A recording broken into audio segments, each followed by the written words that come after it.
DS এরিয়ার মধ্যে DQ অ্যামাউন্টে যদি চার্জ থাকে তাহলে সারফেস চার্জ ডেনসিটি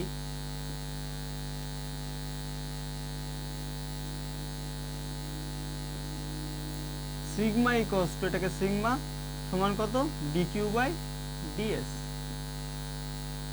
মানে কি ইউনিট সারফেসে যতটা অ্যামাউন্টের চার্জ থাকবে, তাহলে ইউনিট সারফেসে কতটা অ্যামাউন্টের চার্জ থাকবে সেটা হলো কত, সিগমা সিগমা, তাহলে ডিএস সারফেসে কতটা অ্যামাউন্টের চার্জ থাকবে, sigma into DS equals to কত হবে, ডিকিউ ধরেছিলাম, তাহলে অল ওভার সারফেসে কতটা অ্যামাউন্টের চার্জ থাকবে, তাহলে integral of d q equals to sigma d s হয়ে যাবে।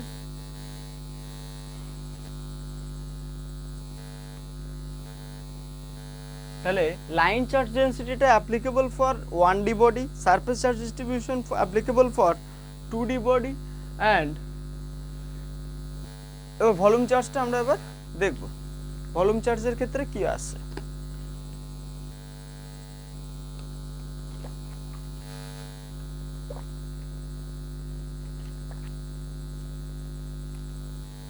ভলিউম চার্জ ডিস্ট্রিবিউশন,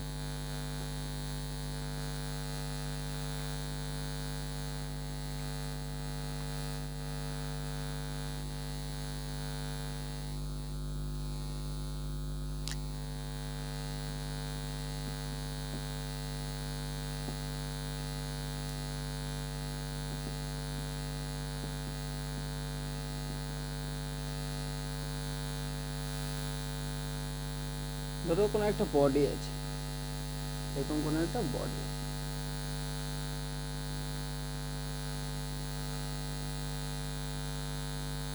এই পুরো বডিটার ভলিউম ভি, এটাকে কিউ চার্জে চার্জ করা আছে, তাহলে এই কিউ চার্জটা কি হবে, ওভার দ্য এন্টায়ার ভলিউম প্রত্যেকটা চারিদিক বরাবর কি হবে, এই কিউ চার্জটা স্প্রেড করে যাবে, চারিদিক বরাবর কিউ চার্জটা কি হয়ে যাবে, স্প্রেড করে যাবে।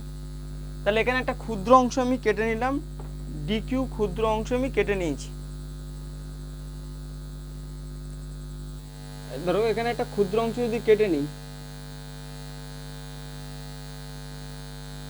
তাহলে ক্ষুদ্র অংশের আয়তন যদি ডিবি হয়, তাহলে ক্ষুদ্র অংশে ক্ষুদ্র অ্যামাউন্টের চার্জ থাকবে, তাহলে ডিকিউ অ্যামাউন্টের চার্জ আছে, তাহলে ডিকিউ অ্যামাউন্ট অফ চার্জ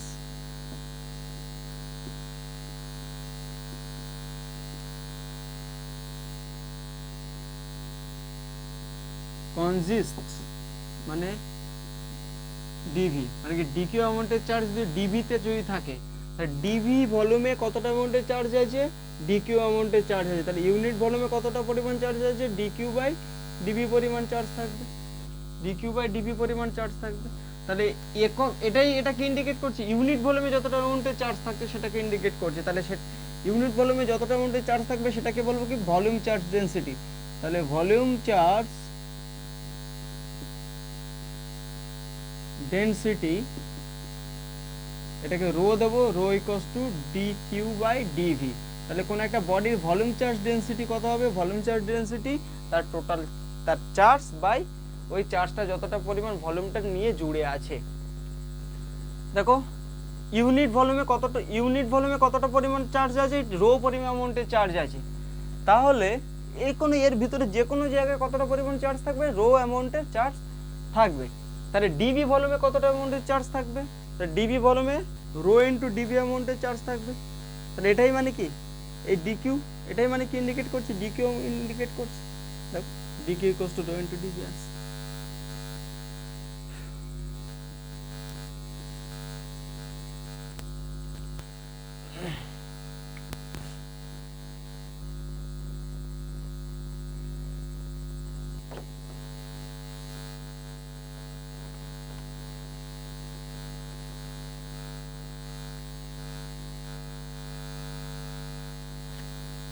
এবার লেখো সুপারপজিশন প্রিন্সিপাল,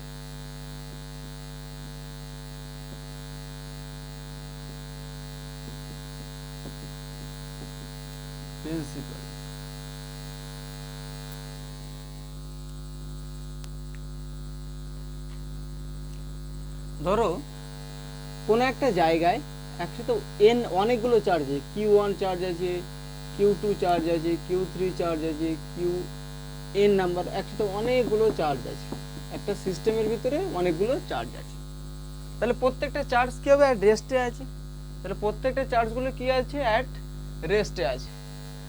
তাহলে প্রত্যেকটা চার্জ ইন্ডিভিজুয়ালি কি ক্রিয়েট করবে, ইলেকট্রিক ফিল্ড ক্রিয়েট করবে। প্রত্যেকটা charge individually electric field create করছে। তাহলে এই পুরো অল ওভার গ্রুপ অফ চার্জের জন্য কোনো একটা পয়েন্ট, এনি আরবিটারি পয়েন্টে পি পয়েন্টে ইলেকট্রিক ফিল্ডের ভ্যালুটাকে আমরা ক্যালকুলেট করব। এনি আরবিটারি পয়েন্টে ইলেকট্রিক ফিল্ডের ভ্যালুটা ক্যালকুলেট করব। তাহলে যদি কিউ চার্জ যদি থাকতো, সেখান থেকে আর ডিস্টেন্স দূরে মানে পি পয়েন্টে ইলেকট্রিক ফিল্ডের ভ্যালুটা কত, তাহলে কি পি পয়েন্টটাকে আমরা কি বলছি, পয়েন্ট অফ অবজারভেশন। তাহলে কিউ চার্জ মানে যে পয়েন্ট ইলেকট্রিক ফিল্ডের ভ্যালুটাকে আমরা ক্যালকুলেশন করছি। তাহলে কিউ পয়েন্ট থেকে আর ডিস্টেন্স দূরে পি পয়েন্টে ইলেকট্রিক ফিল্ডের ভ্যালুটা তাহলে কত হবে, তাহলে ইলেকট্রিক ফিল্ড কোন ডাইরেকশনে, অ্যালং দিস ডাইরেকশন। ইলেকট্রিক ফিল্ডের ভ্যালুটা কত, E equals to 1/4πε0 charge by distance whole square কত হবে, আর এই ডাইরেকশন বড় আমি ভেক্টর ফর্মটা ইউজ করছি একদম পিওর পারপস। তাহলে Q1 চার্জ থেকে P পয়েন্টের ডিসটেন্স যদি R1 হয়, Q2 চার্জ থেকে P পয়েন্টের ডিসটেন্স যদি R2 হয়, R2 যদি হয়, Q1 চার্জ থেকে ডিসটেন্স যদি RN হয়, তাহলে P পয়েন্টে ইলেকট্রিক ফিল্ড, তাহলে P পয়েন্টে ইলেকট্রিক ফিল্ড কটা পাবো, প্রত্যেকটা চার্জের জন্য ইন্ডিভিজুয়াল ইলেকট্রিক ফিল্ড পাবো। তাহলে প্রত্যেকটা ইলেকট্রিক ফিল্ডগুলোকে ভেক্টর ফর্মে যদি মাল্টিপ্লাই করে দিই, সেটাই হলো কি ইলেকট্রিক, ওই পি পয়েন্টের resultant electric field. Electric field হলো একটা ভেক্টর কোয়ান্টিটি, মানে কি ইউনিট চার্জের উপর যতটা অ্যামাউন্টে ফোর্স অ্যাপ্লাই করছে। ফোর্স ভেক্টর কোয়ান্টিটি মিন্স হলো কি ফোর্সের ডাইরেকশন যেদিকে হবে সেদিকে ইলেকট্রিক ফিল্ডের ডাইরেকশন পাবো। তাহলে পি পয়েন্টে ইলেকট্রিক ফিল্ডটা, তাহলে এই দেখো Q1 চার্জের জন্য পি পয়েন্ট ইলেকট্রিক ফিল্ডের ভ্যালু কত হবে, 1/4πε0 Q1 বাই এখান থেকে ডিসটেন্স R1 স্কয়ার, কোন ডাইরেকশন, এই ডাইরেকশন বরাবর R1 ক্যাপ। আর Q2 চার্জের জন্য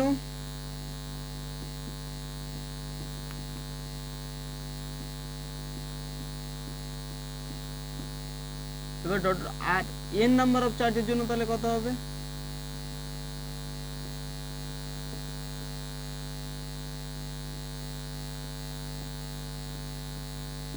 তাহলে অল ওভার পুরো সিস্টেমটার জন্য পি পয়েন্টে ইলেকট্রিক গ্রুপ অফ চার্জের জন্য পি পয়েন্ট ইলেকট্রিক ফিল্ডের ভ্যালু কত হবে, তাহলে ই ইকুয়ালস টু প্রত্যেকটা চার্জের জন্য ইন্ডিভিজুয়ালি ইলেকট্রিক ফিল্ড যতটা ক্রিয়েট করবে পি পয়েন্টে, এগুলোকে ভেক্টর সামেশন করলে সেটাই হবে কি পি পয়েন্ট ইলেকট্রিক ফিল্ড।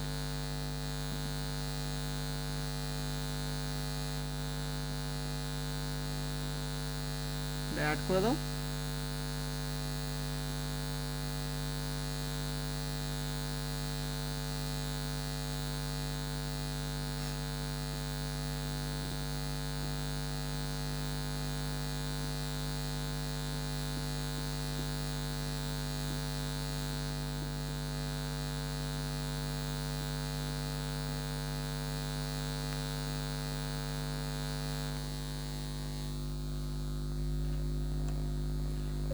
এইগুলোকে যদি একসাথে লেখো, তাহলে সামেশন ফর্মে যদি লেখো I1 to n number of charge 1 2 3 করে রেখো, n নাম্বার অফ চার্জ আছে 1/4πε0 QI by RI square RI cap. আইটা হলো কি নাম্বার অফ চার্জ, মানে আই তম চার্জ, মানে সে প্রথম দ্বিতীয় তৃতীয় এরকম হতে পারে।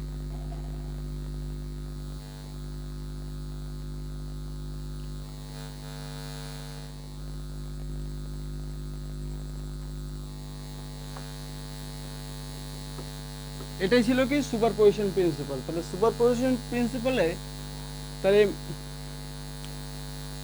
বলতে কি বোঝায়, যে কোনো একটা পজিশনে গ্রুপ অফ চার্জ, মানে কোনো একটা রিজিয়নে যদি গ্রুপ অফ যদি চার্জ যদি থাকে, একটা পজিশন বলাটা ভুল হবে, কারণ একটা পার্টিকুলার পজিশনে একটা সিঙ্গেল চার্জ এক্সিস্ট করছে।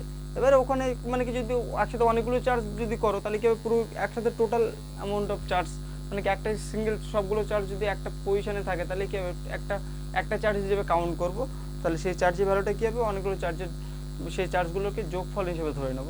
তো একটা তার থেকে বেটার বলা হয় একটা রিজিয়নে যদি একটা গ্রুপ অফ চার্জ যদি এক্সিস্ট করে, তাহলে কোনো ওই চার্জগুলোর জন্য কোনো একটা পার্টিকুলার পয়েন্টে ইলেকট্রিক ফিল্ডের ভ্যালু কত হবে, তাহলে ইন্ডিভিজুয়ালি চার্জের জন্য ইলেকট্রিক ফিল্ডের ভ্যালুগুলোকে ভেক্টর সাম করলে সেটা হলো হবে কি ইলেকট্রিক ফিল্ড।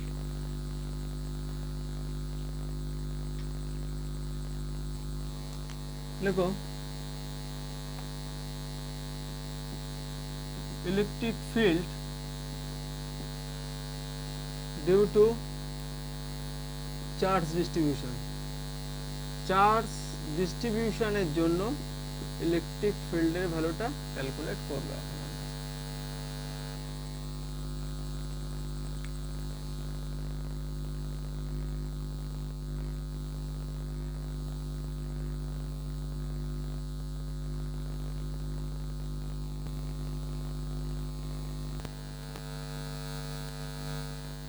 তো প্রথমে লাইন চার্জ ডিস্ট্রিবিউশনের জন্য electric field, line charge distribution, ধরো একটা এর লেন্থের কোন একটা ওয়্যার আছে, চার্জড ওয়্যার, কিউ চার্জের চার্জড ওয়্যার। এবার এই ওয়্যারটার জন্য পি পয়েন্টে ইলেকট্রিক ফিল্ডের ভ্যালুটা আমরা ক্যালকুলেট করব। তাহলে দেখো এখানে একটা এলিমেন্টের একটা পার্ট আমি কেটে নেব, একটা ক্ষুদ্র অংশ কেটে নেব, তাহলে ওয়্যারের থ্রু দিয়ে চার্জটা কিভাবে ডিস্ট্রিবিউট হবে, লাইন বরাবর ডিস্ট্রিবিউট হচ্ছে। তাহলে এখানে লাইন চার্জ ডেন্সিটি কত, ল্যামডা,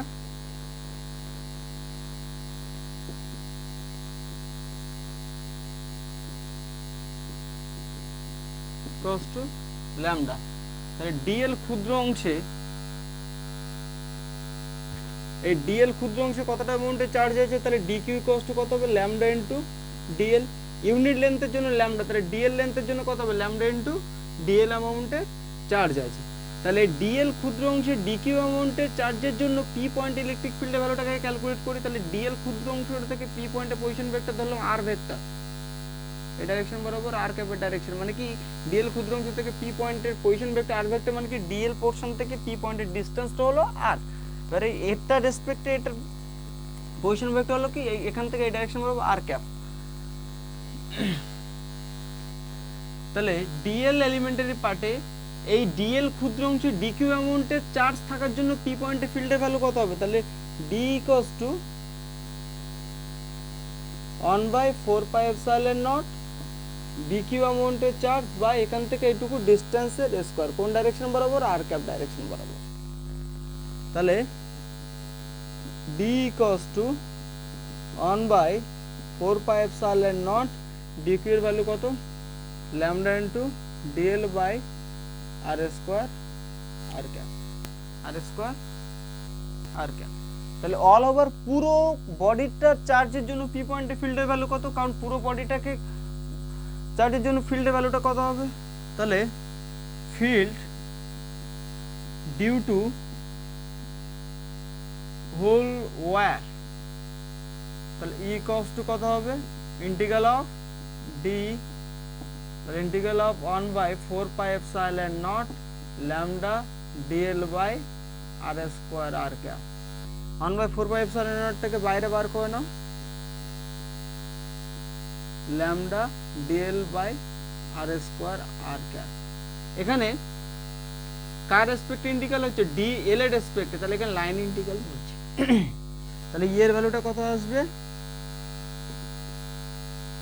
1/4πε0 ইন্টিগ্রাল অফ, এখানে সাফিক্স এল মানে লাইনের রেসপেক্টে integral, lambda d l by R square R cap.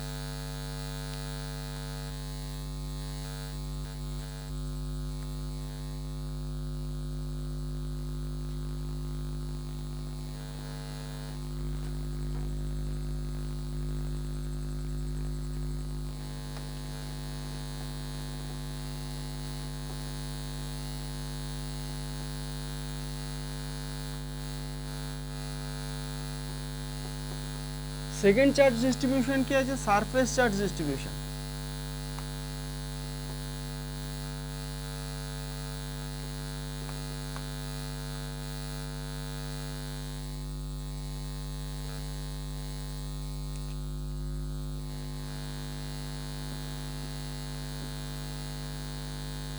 তো উপরে লিখে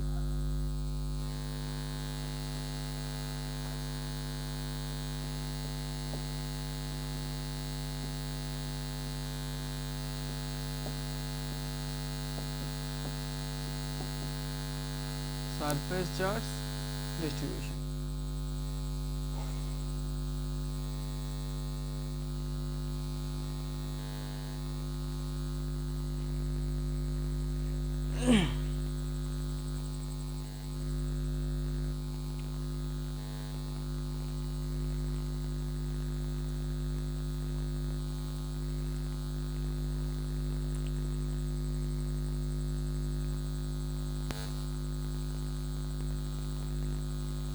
ধরো কোনো একটা সারফেস আছে, ধরো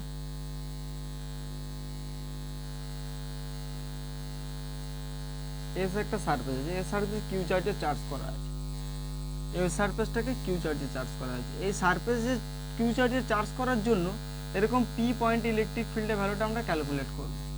তাহলে এখানে আমরা কি করব, এটা ক্ষুদ্র সারফেস আমি কল্পনা করে নেব, ডিএস একটা সারফেস আমরা কনসিডার করে নিলাম। সারফেস চার্জ ডিস্ট্রিবিউশনে সারফেস চার্জ ডেনসিটি কত? সারফেস চার্জ ডেনসিটি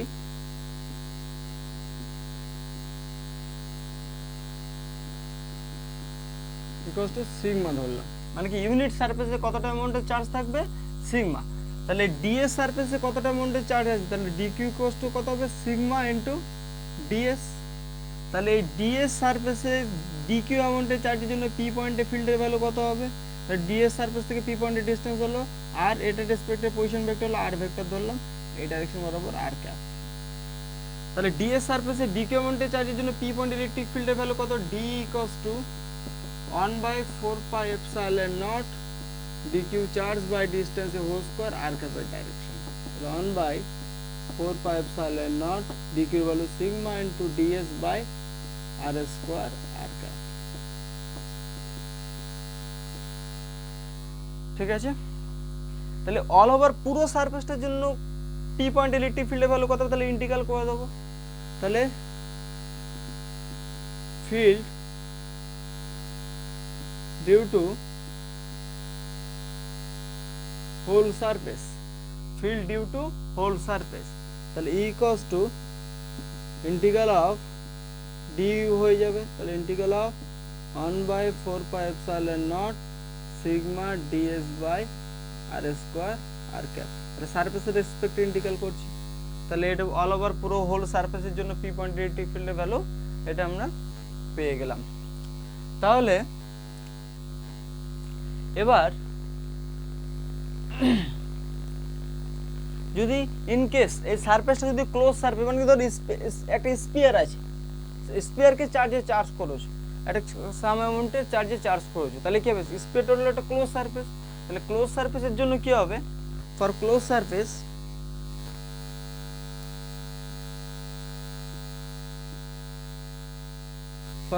সারফেস তাহলে ইলেকট্রিক ফিল্ডের ভ্যালুটা কত হবে, ই ইকুয়ালস টু, তাহলে এস সারফেসের জন্য এটা, তাহলে ক্লোজ সারফেসের জন্য এই ইন্টিগ্রালের ভিতরে এই গোল দেবো, মানে কি ক্লোজ ইন্টিগ্রাল ইন্ডিকেট করছে।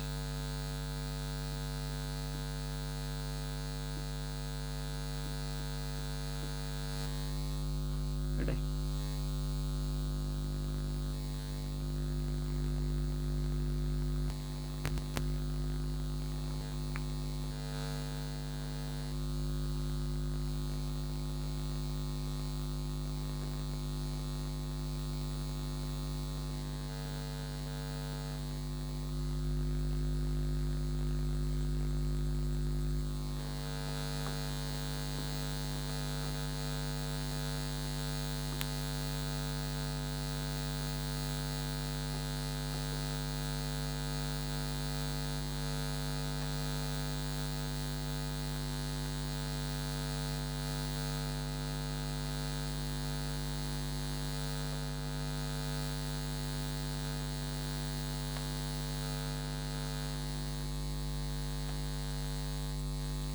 Volume charge distribution.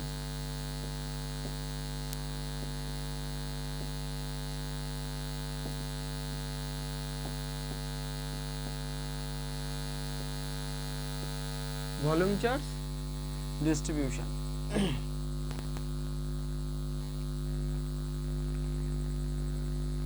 তো ভলিউম চার্জ ডিস্ট্রিবিউশন, ধরো ভি ভলিউমের কোনো একটা বডি আছে, এটা ভি ভলিউমের একটা বডি আছে, বডিটা ভি ভলিউম আছে, টোটাল চার্জ কিউ আছে, তাহলে এই চার্জটা কি হবে, চারিদিকে স্প্রেড করে যাবে, চারিদিকে কি হয়ে যাবে, স্প্রেড করে যাবে, চারিদিকে কি করে রাখছে, স্প্রেড করে যাচ্ছে। তাহলে এই পুরো চার্জ পুরো স্পিয়ারটার জন্য, তাহলে চার্জটা কিভাবে স্প্রেড করছে, থ্রু দ্য ভলিউমের থ্রু দিয়ে স্প্রেড করে যাচ্ছে। তাহলে পুরো চার্জ বডিটার জন্য এইরকম কোনো একটা পয়েন্টে পি পয়েন্ট ইলেকট্রিক ফিল্ডের ভ্যালুটা আমরা ক্যালকুলেট করব। তাহলে একটা এলিমেন্টারি একটা ক্ষুদ্র অংশের জন্য পি পয়েন্ট ইলেকট্রিক ফিল্ডের ভ্যালুটা ক্যালকুলেট করব, করে সেটাকে ইন্টিগ্রাল করে দিয়ে কি করব, করে ইন্টিগ্রাল করলে তাহলে কি হবে অল ওভার পুরো চার্জ বডিটার জন্য পি পয়েন্ট ইলেকট্রিক ফিল্ডের ভ্যালুটা আমরা ক্যালকুলেট করতে পারবো। তাহলে এখানে একটা এলিমেন্টারি ভলিউম ডিভি নিয়ে নিলাম, ডিভি একটা এলিমেন্টারি ভলিউম নিয়ে নিলাম।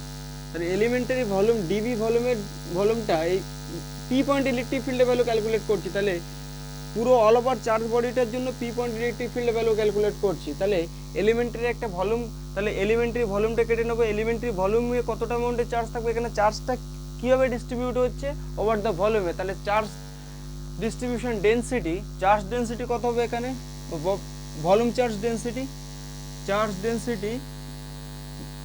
Is rho.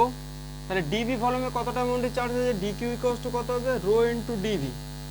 তাহলে এখানে এই ডিভি ভলিউমে ডিকিউ অ্যামাউন্টের চার্জের জন্য যার ভ্যালু রো ইনটু ডিভি জন্য পি পয়েন্ট ইলেকট্রিক ফিল্ডের ভ্যালুটা কত হবে, তাহলে ডিভি ভলিউম থেকে পি পয়েন্টে পজিশন ভেক্টর আর ভেক্টর ধরলাম, মানে এখান থেকে একটু ডিস্টেন্স আর, এটা রেসপেক্টেড পজিশন ভেক্টর হলে কত হবে আর ক্যাপ। মানে কি যে চার্জটা আছে সেটাকে অরিজিন ধরছি, এবারে পি পয়েন্ট অফ অবজারভেশন মানে পি পয়েন্টটা কোথায় আছে, তাহলে একটা চার্জের রেসপেক্টে এইটুকু পোর্শনের রেসপেক্টে পি পয়েন্টে পজিশন ভেক্টর হলো কত আর ভেক্টর। ডিস্টেন্সটা জানাটা খুব দরকার, তাহলে কি আমরা ডিস্টেন্স থেকে পার্টিকুলার পজিশনটাকে ইন্ডিকেট করার জন্য আমরা কি পজিশন ভেক্টর ইউজ করি।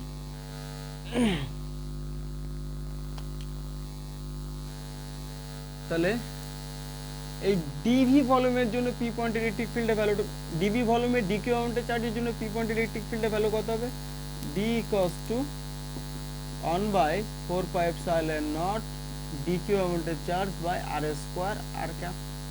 তাহলে 1/4πε0 rho d V by r square r cap. তাহলে অল ওভার পুরো ভলিউমটার জন্য পি পয়েন্টে ফিল্ডের ভ্যালু কত হবে, ইন্টিগ্রাল করে দেবো।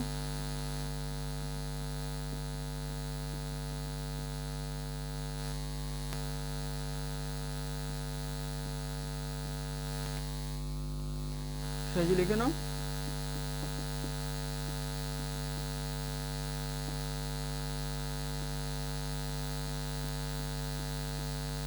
কার রেসপেক্ট ইন্টিগ্রাল করছি, ভলিউমের রেসপেক্ট। মনে রাখবে যে চার্জের ডেনসিটি বডির পজিশন বাই পজিশন যদি চেঞ্জ হয় মানে কি চার্জটা ডিস্ট্রিবিউট হয়ে যাচ্ছে, নন ইউনিফর্মলি ডিস্ট্রিবিউট হয়ে যাচ্ছে। যদি পজিশন বাই পজিশনে যদি ডেনসিটিটা যদি একই থাকে, ল্যামডার ভ্যালু বা সিগমার ভ্যালু বা রো এর ভ্যালু যদি একই থাকে, তাহলে কী হবে, চার্জটা ইউনিফর্মলি ডিস্ট্রিবিউট হয়ে যাচ্ছে। তো নেক্সট ক্লাসে যেটা করাবো সেটা হলো কি ইলেকট্রিক ফিল্ডের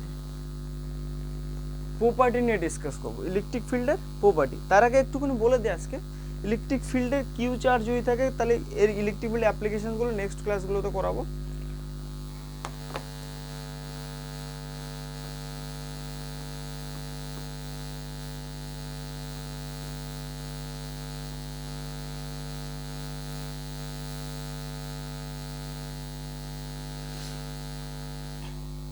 তো কিউ চার্জ যদি থেকে থাকে, এখানে ধরো কিউ চার্জ আছে, কিউ চার্জ থেকে আর ডিস্টেন্স দূরে কোনো একটা পয়েন্ট ইলেকট্রিক ফিল্ডের ভ্যালু কত হবে, E equals to 1/4πε0 charge by r square. মানে কি পি পয়েন্টে একটা ইউনিট চার্জ রেখে দিলে যতটা অ্যামাউন্টে ফোর্স অ্যাপ্লাই করে। Electric value point to point vary করছে, ডিস্টেন্স যত চার্জ সোর্স চার্জটা থেকে যত ডিস্টেন্স যত ইনক্রিজ করবে তত ইলেকট্রিক ফিল্ডের ভ্যালুটা তত কি হবে, ডিক্রিজ করবে। এবারে দেখো ইলেকট্রিক ফিল্ডের লিমিটেশনটা কত হবে, দেখো আর ইকুয়ালস টু যদি 0 হয়, আর টেন্স টু যদি 0 হয় তাহলে ই এর ভ্যালু টেন্স টু ইনফিনিটি হয়ে যাচ্ছে, ই এর ভ্যালু টেন্স টু ইনফিনিটি। আর টেন্স টু 0 হলে ই এর ভ্যালু ইনফিনিটি। ফিজিক্সে ইনফিনিটি বলতে কি এই চার্জের কাছাকাছি, মানে কি টেন্স টু 0, কোনো একটা পয়েন্ট ইলেকট্রিক ফিল্ডের ভ্যালুটা কি হবে, ইনফিনিটি হয়ে যাচ্ছে। মানে কি ইলেকট্রিক ফিল্ডের ভ্যালুটা সবচেয়ে হাইয়েস্ট ভ্যালু, হায়ার ভ্যালুটাকে ইন্ডিকেট করছে। ইনফিনিটি ফিজিক্যাল মিনিংটা হলো কি হায়ার ভ্যালু ইন্ডিকেট করছে। এবারে আর টেন্স টু যদি ইনফিনিটি হয়ে যায়, তাহলে আর টেন্স টু যদি ইনফিনিটি যদি হয়ে যায় তাহলে মানে কি এটা যদি ইনফিনিটি হয়ে যায় তাহলে ইলেকট্রিক ফিল্ডের ভ্যালুটা কত হবে, টেন্স টু 0। মানে কোনো একটা চার্জ আছে, সেই চার্জটা থেকে ইনফিনিটি ডিস্টেন্সে ইলেকট্রিক ফিল্ডের ভ্যালুটা কত হয়ে যাবে, 0 হয়ে যাবে। মানে কি ইলেকট্রিক ফিল্ডটা ভ্যানিশ হয়ে যাচ্ছে কোন ডিস্টেন্সে গিয়ে, ইনফিনিটি ডিস্টেন্সে গিয়ে। মানে কি ওই ইনফিনিটি এই কিউ চার্জ আছে, এবারে এখান থেকে এই কিউ চার্জটা থেকে ইনফিনিটি ডিস্টেন্সে আদার্স কোনো যদি চার্জ রেখে দাও, তাহলে আদার্স যে চার্জটা টেস্ট চার্জটা কোনো ফোর্স ফিল করবে না। কারণটা হলো কি অ্যাট ইনফিনিটি ডিস্টেন্সে ইলেকট্রিক ফিল্ডটা কত হয়ে যাচ্ছে, 0 হয়ে যাচ্ছে। তাহলে ইলেকট্রিক ফিল্ডটা কতদূর পর্যন্ত এক্সটেন্ডেড থাকে, চার্জটা থেকে অ্যাট ইনফিনিটি ডিস্টেন্স পর্যন্ত এক্সটেন্ডেড থাকে। চার্জটা থেকে অ্যাট ইনফিনিটি ডিস্টেন্স পর্যন্ত কি হয়ে যাবে, এক্সটেন্ডেড থাকে। তাহলে এই পর্যন্ত থাকলো, নেক্সট ডেটে ইলেকট্রিক ফিল্ডে বাকি পোর্শনগুলো মানে এই অ্যাপ্লিকেশনসগুলো করাবো।